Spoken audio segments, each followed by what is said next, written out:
நம்ம கஷ்டப்பட்டு படிச்ச ஒரு கொஸ்டின் எக்ஸாம்ல ஒரு முக்கியமான பாயிண்ட்ல ஞாபகம் வரல அப்படின்னா அது எவ்வளோ டென்ஷனை நமக்கு கொடுக்கும், எந்த அளவுக்கு ஃப்ரஸ்ட்ரேஷனை கொடுக்கும், வாழ்க்கையை நம்ம எவ்வளோ வெறுத்துருவோம் அப்படின்றத சொல்லவே முடியாதுல்ல பசங்களா. இன்னைக்கு உங்களுக்கு இருக்கிற ரொம்ப பெரிய பிரச்சனை என்ன தெரியுமா? நீங்க எதை படிச்சாலும் உங்களுக்கு உடனே மறந்து போகுது. இன்னைக்கு போயிட்டு நீங்க ஃபர்ஸ்ட் மிட் டேர்ம்ல படிச்ச ஒரு சாப்டர்ல இருந்து ஒரு டெஸ்ட் உங்ககிட்ட வச்சா நம்ம பிளாங்கா தான் இருப்போம்.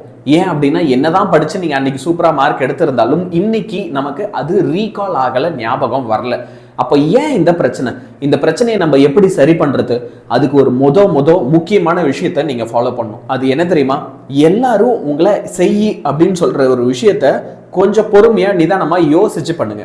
ஒரு கொஸ்டின் படிச்சா அதை உடனே எழுதி பார்க்கறத முதல்ல நிறுத்துங்க.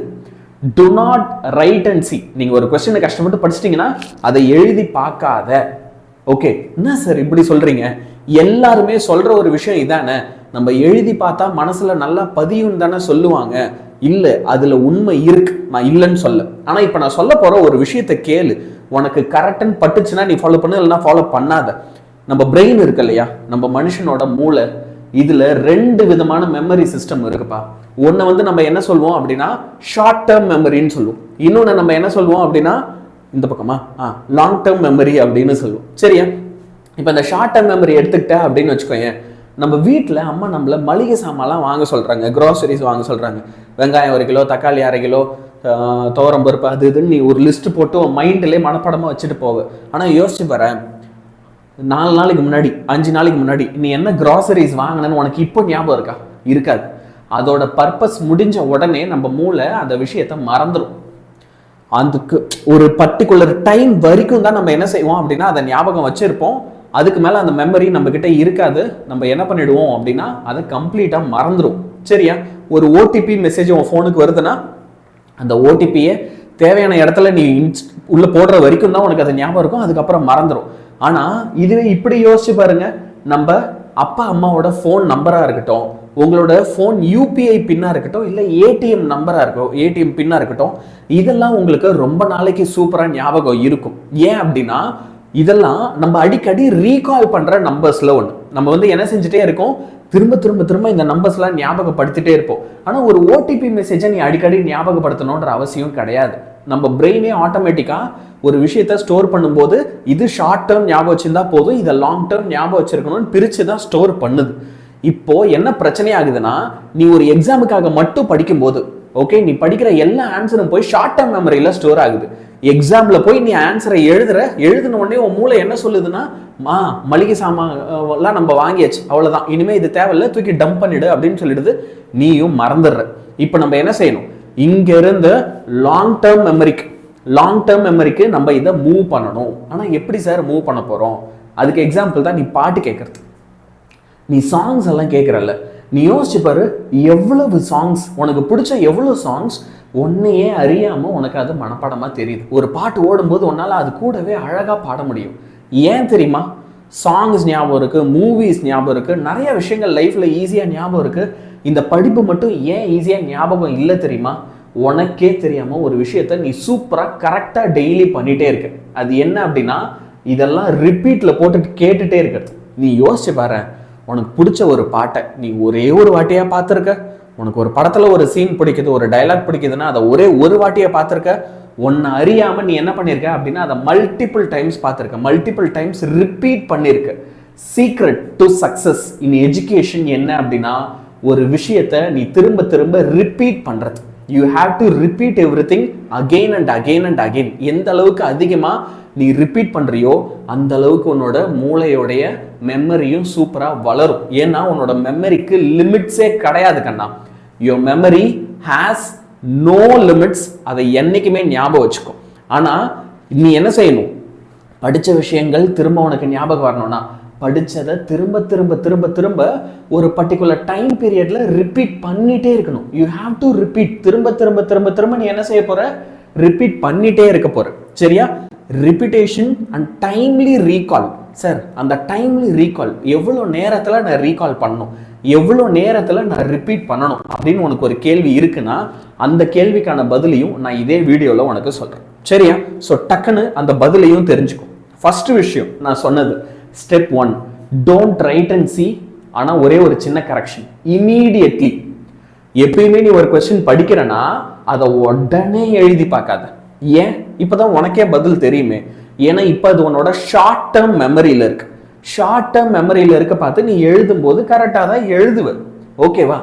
ஆனால் அதோட பர்பஸ் முடிஞ்சிடுதுன்னு உன் மூளை என்ன பண்ணிடும்? தூக்கி அதை டம்ப் பண்ணிடும். ஓகே, உன் மூளையில் அது இன்னும் ஸ்டோர் ஆகி தான் இருக்கு, அது உன் மெமரியில தான் இருக்கு.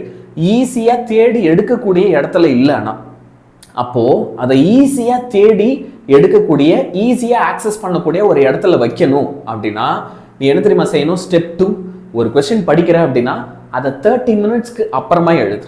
இன்னைக்கு வீட்டுக்கு வர, நாளைக்கு உனக்கு ஸ்கூலில் ஒரு 5 மார்க் கொஸ்டின் டெஸ்ட் இருக்கு அப்படின்னா வந்துரு, கொஸ்டினை படிச்சுட்டு உடனே எழுதி பார்க்காது. ஒரு 30 மினிட்ஸ் கேப் விட்டு அப்புறமா எழுது. இப்படி நீ ட்ரை பண்ணும்போது, இப்படி நீ எழுதும்போது என்ன தெரியுமா ஆகும்?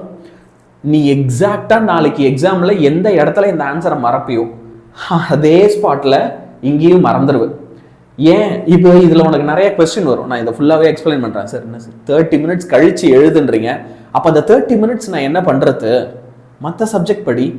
நீ ஃபிசிக்ஸில் 2 கொஸ்டின் படிக்கிற அப்படின்னா ஒன்று ஃபிசிக்ஸ் யானின் sir always in physics mood அப்படின்னு, சரியா? ஃபிசிக்ஸில் ஒரு 2 5 மார்க் படிக்கிற அப்படின்னா ஓகே, படித்து முடிச்சிரு. மேக்ஸில் இருக்கிற சம்ஸை போட்டு பார்த்துட்டே இரு. 30 மினிட் ஆனதுக்கப்புறம் திரும்ப ஃபிசிக்ஸை எழுது.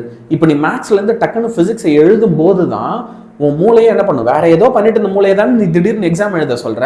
அப்போ அதே மாதிரி இங்கேயும் வந்து என்ன ஆகும் அப்படின்னு பார்த்தீங்கன்னா ஒரு சில இடம் உங்களுக்கு மறந்துருக்கும்.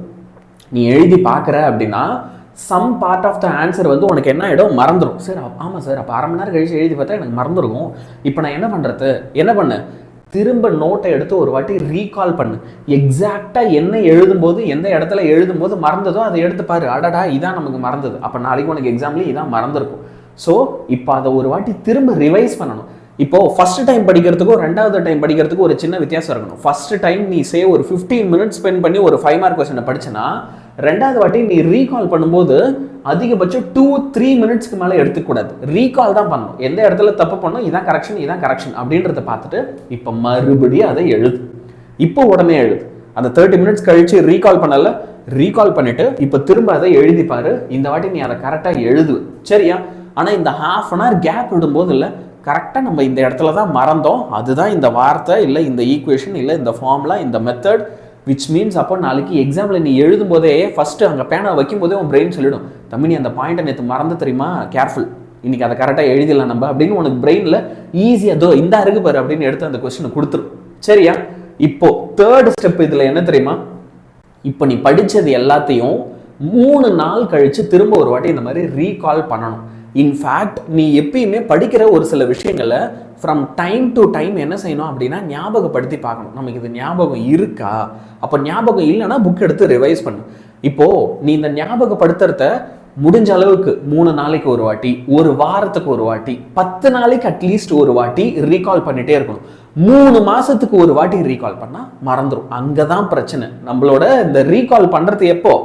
ஃபர்ஸ்ட் படிச்சோன்னா 3 மாசம் கழிச்சு ரீகால் பண்றோம். அந்த தப்பை பண்ணாது, அதுக்கு முன்னாடியே பண்ணிடு. அப்படி பண்ணினா உனக்கு எந்த பிரச்சனையுமே வராது. சூப்பரா உன்னால இதை எக்ஸிக்யூட் பண்ண முடியும், சரியா? ஸோ இப்போ அந்த 30 மினிட்ஸ் ஓகே, இன் பிட்வீன் கேப்ல என்ன பண்ண போற? மற்ற சப்ஜெக்ட்ல என்ன ஒர்க் இருக்கோ படி, சரியா? இதை எழுதி பாரு. அடுத்து நடுவில் வேற என்ன சப்ஜெக்ட் படிக்க போறனாலும் இதே மாதிரியே அதை எக்ஸிக்யூட் பண்ணு.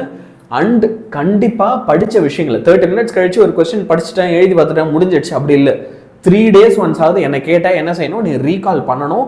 இல்லை at least minimum okay 1 week once, 10 days once நீ ஏற்கனவே படித்த விஷயங்களை மறுபடி என்ன செய்யணும் அப்படின்னா ரீகால் பண்ணணும். எனக்கு புரியுது, இது ஒரு ஸ்லோவான ப்ராசஸ். வாழ்க்கையில் ஒரு சில விஷயங்கள் உனக்கு நிரந்தரமாக வேணும். சக்ஸஸ் அப்படின்ற விஷயம் வாழ்க்கையில் என்னை பொறுத்த வரைக்கும் டெம்பரரியாக இருக்கக்கூடாது, நிரந்தரமாக இருக்கணும். அப்படி அது நிரந்தரமாக உனக்கு சக்ஸஸ் வேணும்னா அது கொஞ்சம் ஸ்லோ ப்ராசஸ் தான். It is a slow process, but it is very very successful. எல்லாருமே இதை ட்ரை பண்ணி பார்த்துட்டு இதோட ரிசல்ட்ஸை எனக்கு எல்லாருமே கமெண்ட்ல சொல்லுங்க. நான் சொன்ன ஐடியா உனக்கு பிடிச்சிருக்கு அப்படின்னா இந்த வீடியோவையும் லைக் பண்ணு, உன்னோட ஃப்ரெண்ட்ஸ் எல்லாருக்குமே இதை ஷேர் பண்ணு. முக்கியமாக யாராவது ஞாபக மறதியில் ரொம்ப தவிச்சிட்டு இருக்காங்கன்னா ஷேர் பண்ணு, சரியா?